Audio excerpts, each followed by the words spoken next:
बिस्मिल्लाहिर्रहमानिर्रहीम।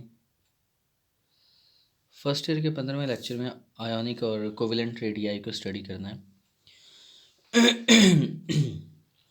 Last lecture में हमने एटम के साइज़ को डिस्कस किया। तो बेसिकली एटम का जो साइज़ है वो एटम का रेडियस है, और एटम का रेडियस एक एवरेज डिस्टेंस है न्यूक्लियस से लेकर आउटर मोस्ट शेल तक, जिसे वैलेंस शेल भी कहते हैं। अब अगर कंपाउंड देखे जाएं तो कंपाउंड भी मेजरली हमारे पास दो तरह के कंपाउंड हैं, कोवेलेंट कंपाउंड और आयोनिक कंपाउंड्स।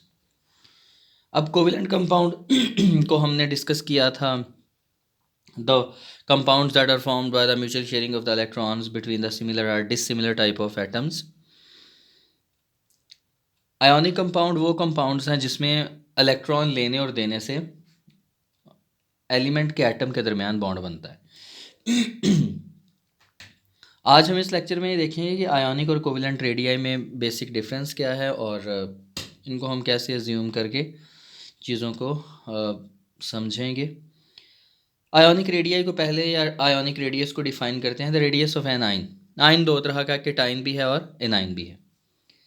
केटाइन के रेडियस को केटाइनिक रेडियस और एनाइन के रेडियस को एनाइनिक रेडियस, अलग अलग वो भी पढ़ते हैं।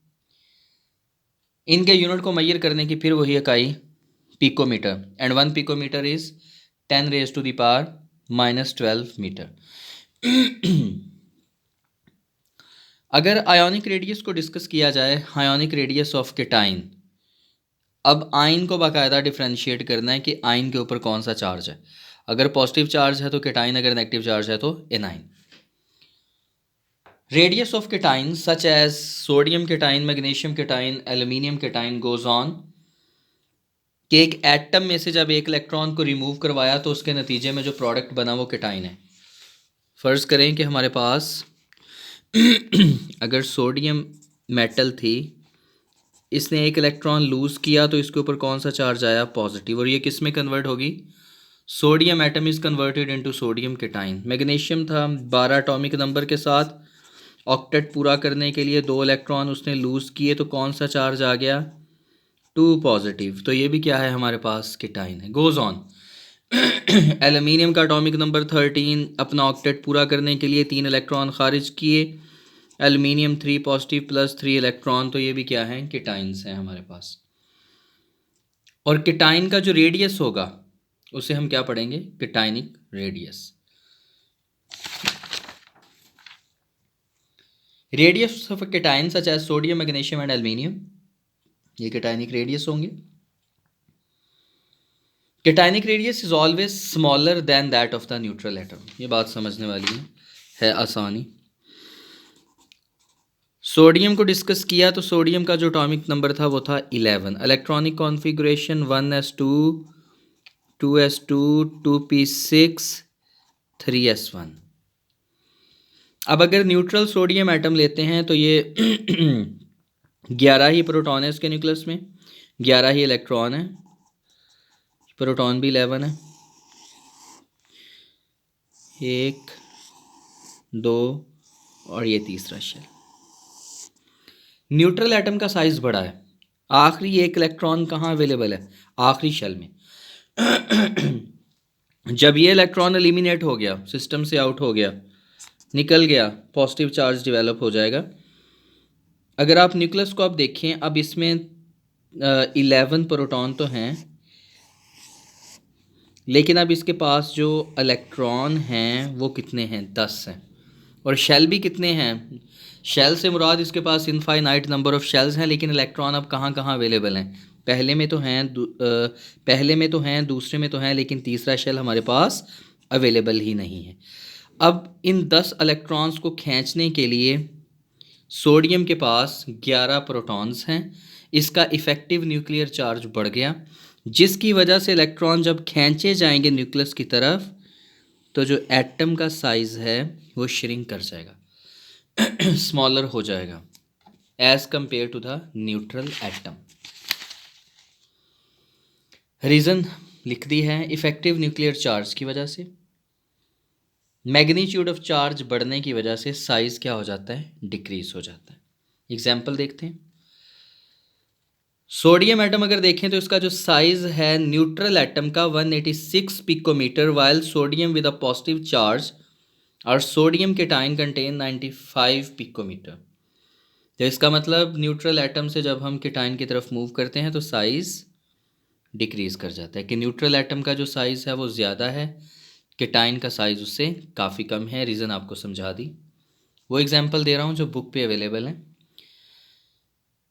बेरिलियम एटम 90 पिकोमीटर के साथ, और जब ये 2 इलेक्ट्रॉन लूज़ करता है तो इसका साइज़ 31 पिकोमीटर, और साइज़ कम होने की वजह इफ़ेक्टिव न्यूक्लियर चार्ज है।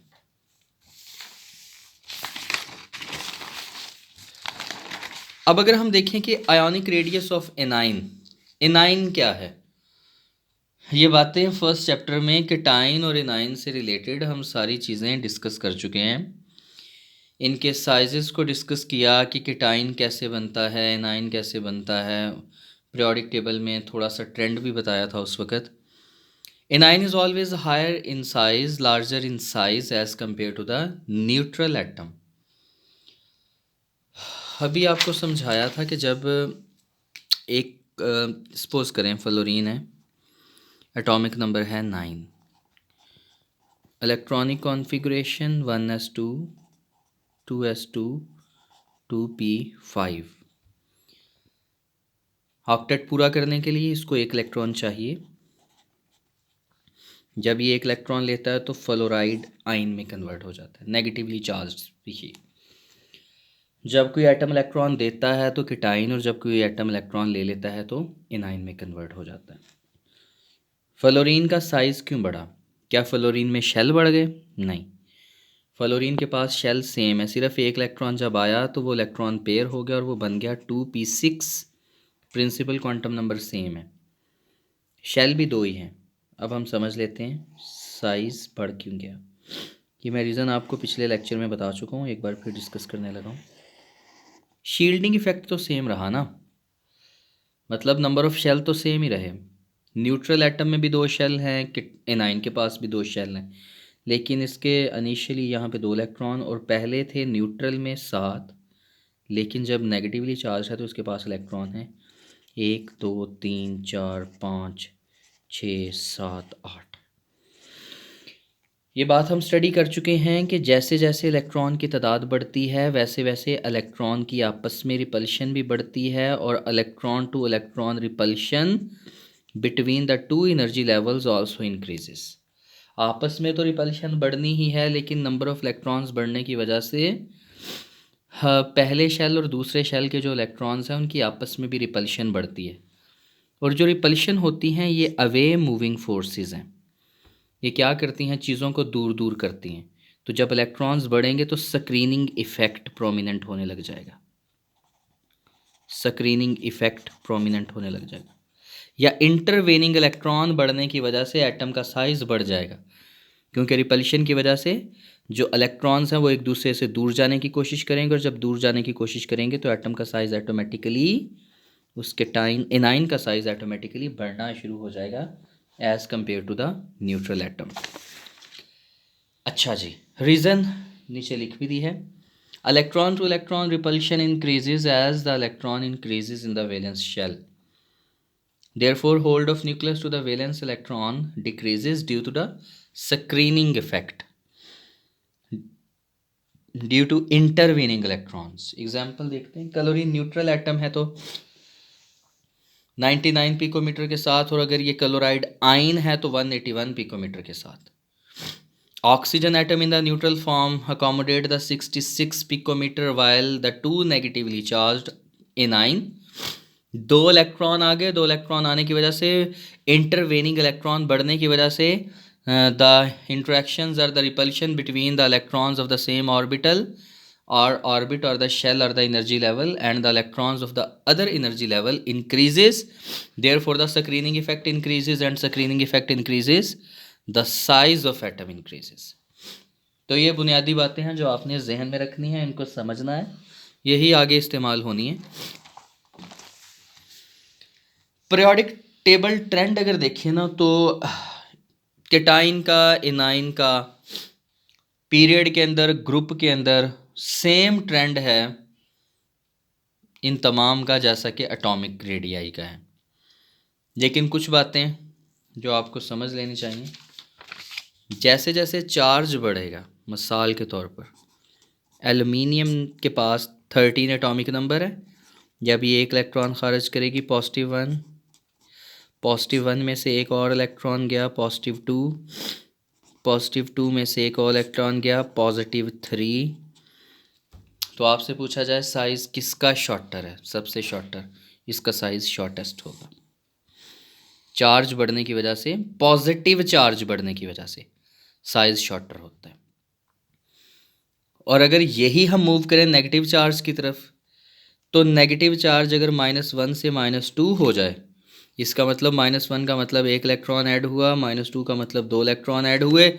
तो जैसे जैसे नेगेटिव चार्ज बढ़ेगा अपनी वैल्यू में, वैसे वैसे उस एनाइन का साइज़ भी बढ़ेगा। पॉजिटिव चार्ज बढ़ने से साइज़ कम होता है और नेगेटिव चार्ज बढ़ने से साइज़ बढ़ता है, due to the screening effect and also the greater number of intervening electrons. चलें, पीरियोडिक ट्रेंड वही है, सेम है, सारी बातें वही हैं जो एटॉमिक रेडियाई की हैं, क्योंकि कोवेलेंट रेडियाई, आयोनिक रेडियाई और ऑल्सो द एटॉमिक रेडियाई। लेकिन कुछ बातें जो आपको बताई वो आपने समझ लेनी है कि पॉजिटिव चार्ज बढ़ने से साइज़ डिक्रीज़ होता है, नेगेटिव चार्ज बढ़ने से साइज़ इंक्रीज़ होता है।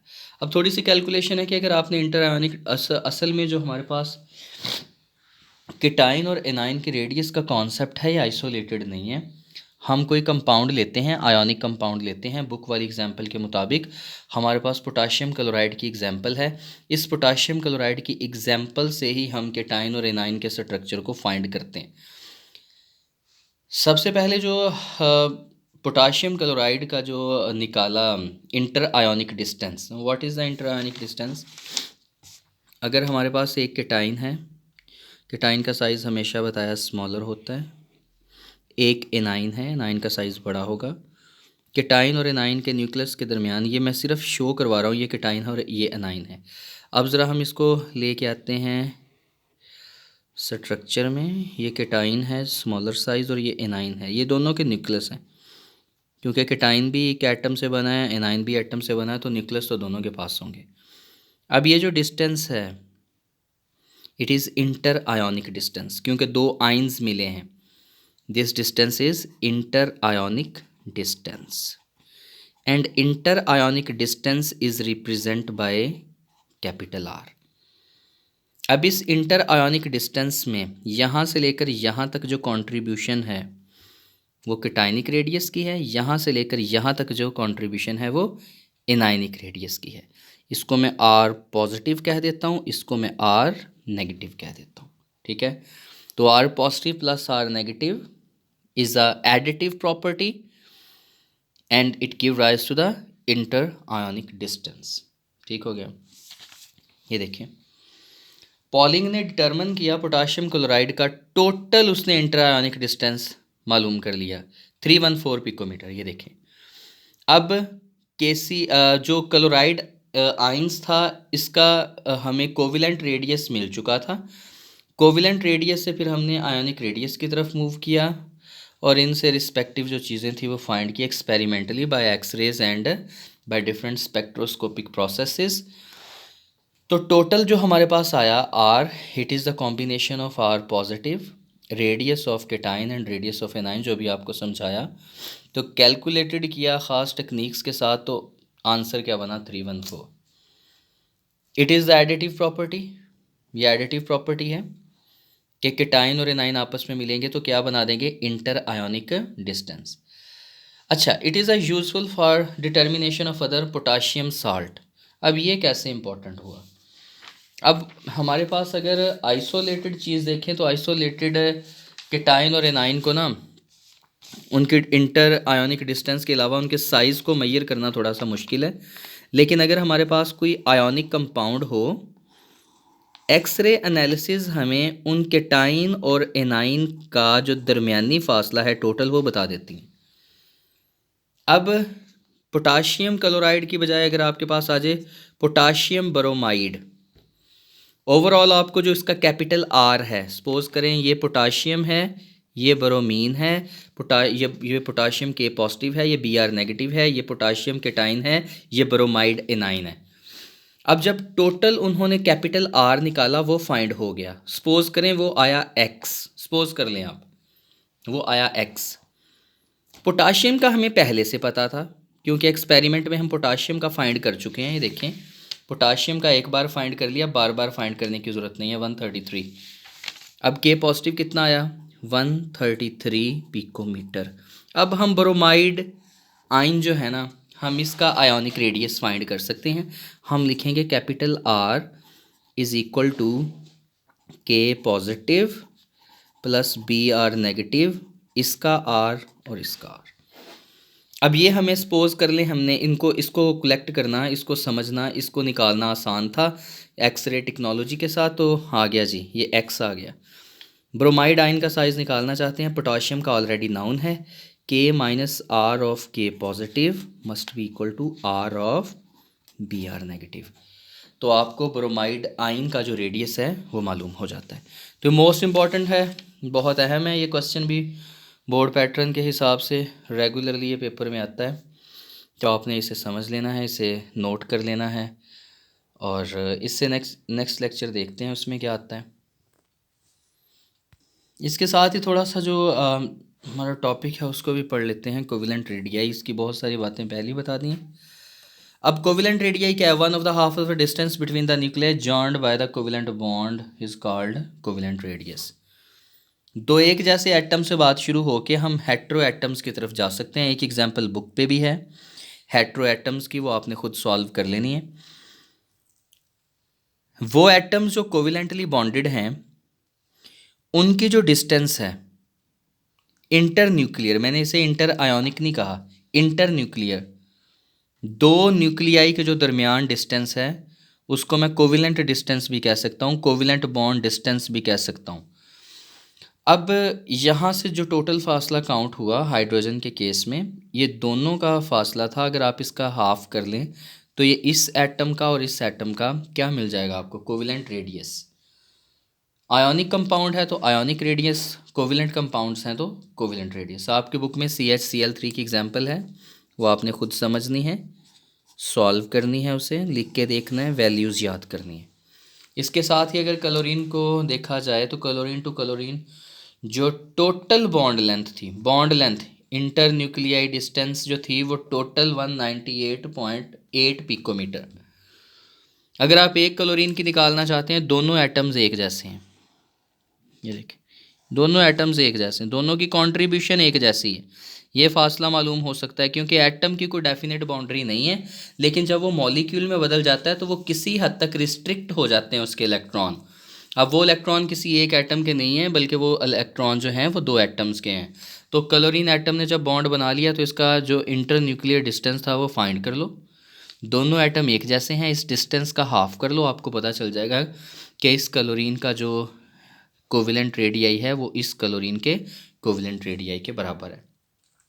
तो जो डिस्टेंस फाइंड की है एक्सरेज एनालिसिस से 198.8 पिकोमीटर, इसका हाफ किया तो हमारे पास एक क्लोरीन का जो रेडियस था वो फाइंड आउट हो गया। इंशाल्लाह नेक्स्ट लेक्चर में इससे आगे आयनाइजेशन एनर्जी और कोवेलेंट एनर्जी को डिस्कस करेंगे। अल्लाह हाफिज़।